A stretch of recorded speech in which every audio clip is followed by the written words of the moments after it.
Okay, folks. I've been up pretty much all night, and I'm going to retire shortly. And honestly, I was really nervous about this situation as far as the judge in Washington issuing a temporary restraining order on Donald Trump's executive action banning Muslims from those 7 countries coming into this country. And there was some initial indication that Donald Trump was going to have the Border Patrol, well, not so much the Border Patrol, but the agents from the TSA to ignore the judge's restraining order. And that could have led to some really bad things, as much as it becoming a constitutional crisis, a battle between the executive branch and the judicial branch. And given Trump's history as far as not respecting judges, this could have turned into something. Thank God somebody in that White House basically had a cooler head and realized that they had to obey the judge's order. So I'm not going to have to get up, get out of here, and make preparations, because this thing could have gone all the way to the point of martial law. Thank God it didn't. So that being said, one of the last things I saw was a bunch of white women, which I believe illustrate the problem that we have in this country with a certain ilk that are, in my opinion, brain dead. I say brain dead because they are of the opinion, and everybody obviously is entitled to their opinion, but they are of the opinion that Donald Trump can do nothing wrong. And they apparently are of the opinion that people should just shut up, suck it up, and go along with the program. And that's not what this country was founded on. And that's not what our Constitution gives us the right to do. Our Constitution gives us a right to protest and bring our grievances directly to our elected officials. But apparently these women don't believe in that portion of the Constitution, which is obviously one of the most important portions, i.e. the First Amendment. Life, liberty, and the pursuit of happiness, and to obviously address our grievances with our elected officials. Anyway, I saw this clip on CNN, and I'm going to play it for you just to show you how ridiculous some people can be. Now, these women are all out of Arizona, and you'll see for yourself their own words that there's nothing that Donald Trump can do that is wrong. I'm assuming that even includes grabbing them by the pussies. And a couple of them look like they want to be grabbed by the pussies. Here we go. Women say this travel ban is one of the best things President Trump could have done for the United States. In fact, they say everything so far has been great, except for the media and the Democrats. And they speak to Martin Savage. Take a listen. I was so elated I could hardly stand it. It was like the best early Christmas present I could have gotten. These Arizona women love everything about President Donald Trump and can't understand it if you don't. If anybody in this country is against anything he said he's going to do, I really worry about their judgment. Has he made any slip-ups, blunders, any mistakes in your mind? Not at this point, for me. The people he's surrounding himself with, the cabinet Great. choices, all Oh of my that. gosh. Incredible people. Just incredible people. See, and that's what kills me. So apparently they love white supremacists, because if they think that Trump, all the people that are surrounding Trump are incredible people, you have known, and I do mean absolutely known, and let's put Steve Bannon to the side. You have Steve Miller, who is an absolutely known white supremacist. He's one of the people that Donald Trump surrounded himself with.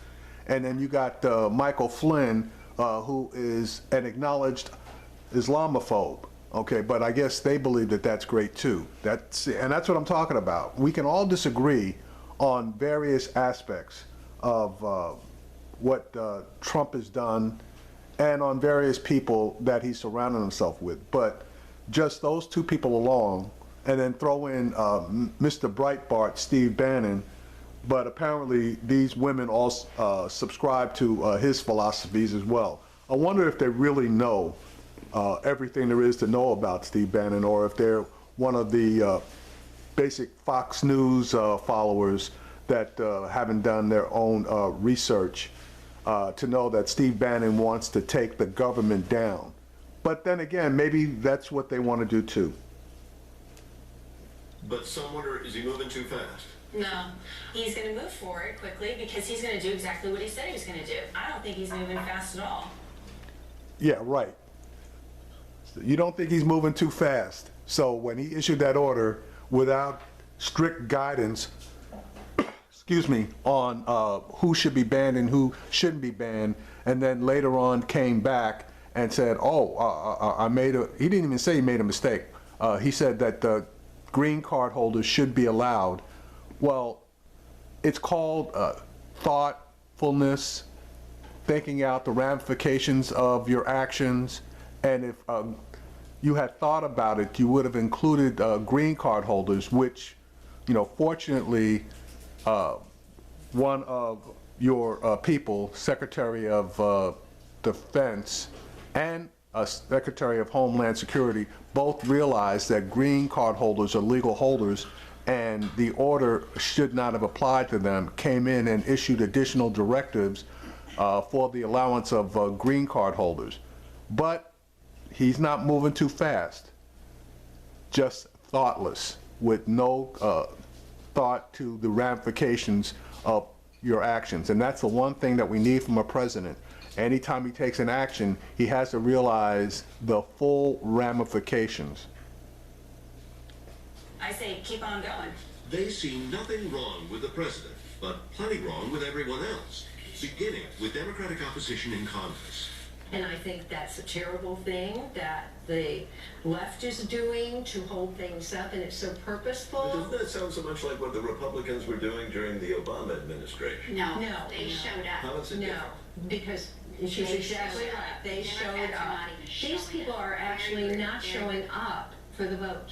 People Exactly, because that's one of the options that they have in order to try to stop Trump. If they had the numbers, obviously, if the Democrats were in control of the Senate, then they would have shown up.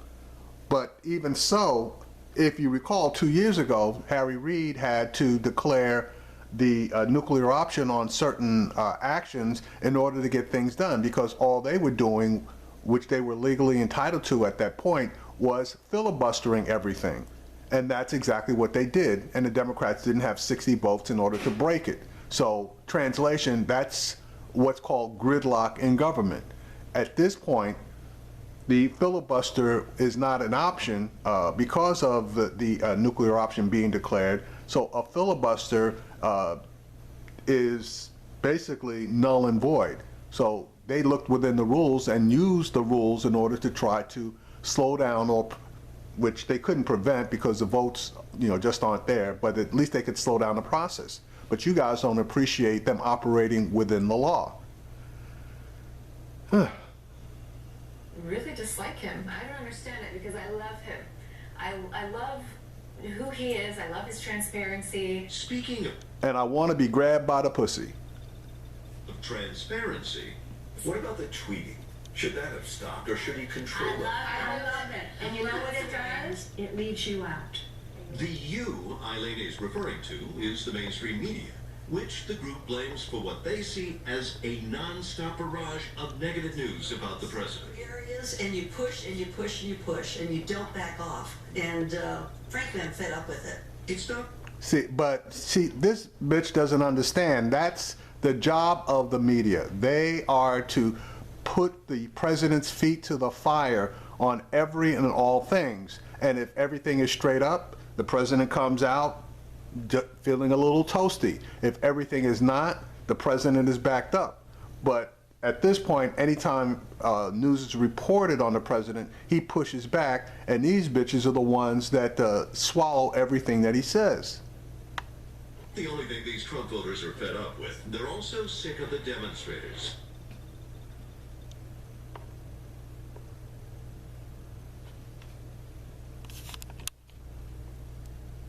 Now, they may be sick of the demonstrators, but obviously they're not into the Constitution because, as I stated earlier, the demonstrators have the right to do what they're doing. Who they say can't accept that Hillary Clinton lost. Ghetto. See, they don't understand that the demonstrators are not demonstrating for Hillary Clinton. They are not even looking at the signs. The people are demonstrating because they don't like the actions of Mr. Trump. You know, most of the demonstrators, if not all of the demonstrators, pretty much are over the Clinton or Democratic loss. They're over it. Now, what they're doing is demonstrating for their rights. They don't want health care taken away from them. They don't want Social Security messed with. They're against the racism and Islamophobism of the travel ban. They're against certain people that Trump is putting up for secretary of the various departments, and in particular, the number one sign that I've seen, and I've been out to a couple of demonstrations now, is the signs that state that they do not want Betsy DeVos named as the Secretary of Education. But apparently all these women can see is the rancor against Trump and Clinton support. And I haven't seen a single sign that says Hillary Clinton should be president. So I don't know what the fuck these women are talking about. Red, move on, let the man get to work and better our country. Stop with the protests. Speaking of moving on, what's with Trump's seeming fixation on the inauguration crowd size? Why was he bothered? I think it's fair for him to defend himself. Yeah, but that's all. And See, and that's what tells you that these women are living in an alternative reality. He's president. He's got bigger fish to fry than to worry about crowd sizes. Who gives a damn about how big the crowds were? He's got the job, and that should have been the end of it. And as far as the voting, anyway, listen for yourself. what about the president's claim of widespread voter fraud, for which he's offered no proof, and officials say didn't happen?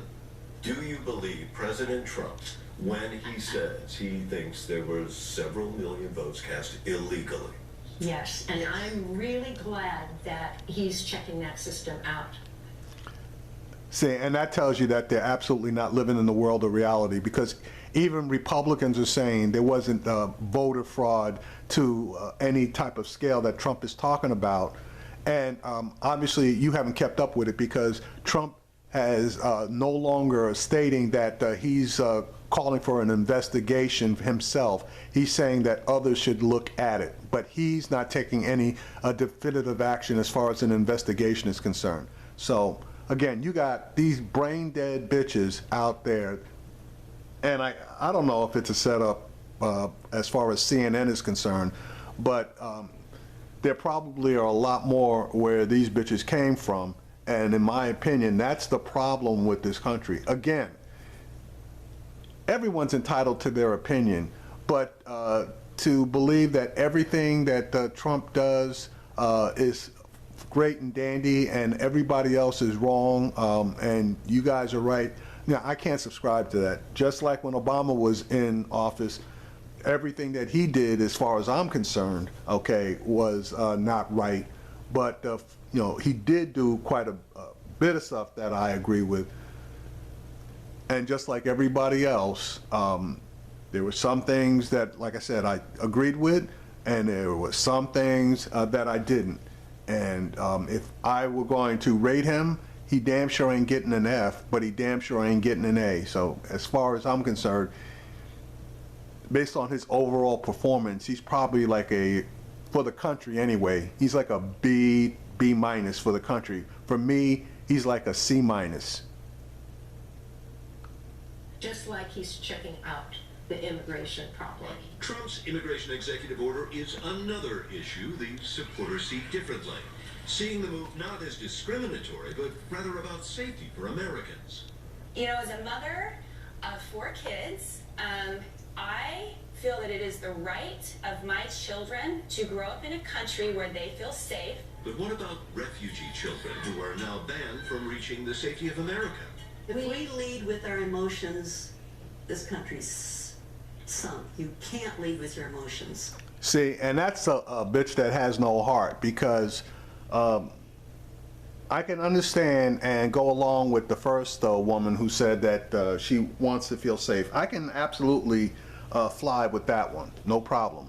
But for this other old biddy to say that if we lead with our emotions, that the country, you know, is going to go down the toilet, i.e. by letting in some refugees who are fleeing from their lives. This bitch has no heart, okay? She has no heart. Now, I'm not saying that the numbers that should come into the country should be tens of millions. No, I'm not for that. But we had placed a limit on, I believe it was like 55,000 or so that we were going to let in. We can easily accommodate 55,000 people, no problem. Yet this old biddy, she doesn't want anybody coming in. So you're talking about, I hate to, I'm not going to use the term. I'm going to just say you're talking about people that are extremely right-leaning, that can't see the good that's on the other side. CNN found 6 women that absolutely fit that criteria. It's not all gloom and doom. The differences they see, these women believe we can unite as a nation under President Trump. In fact, they say we already did, for a brief period, Inauguration Day. It was just touching No, it and was everybody, and it was a wonderful 2 or 3 hours, and everybody was just kind of like, yeah, this is a transfer of power, peaceful, this is how America is. Yeah, for like 2 hours, but I guess they failed to realize that even before the inauguration, there was a women's march that was going to take place the next day. So if you really call that uniting under Trump, I think you got another thing coming. And it's the numbers for that women's rally have been updated to the 1 million person number. So Trump had 250 and the women's rally the next day had 1 million. I don't call that uniting under Trump.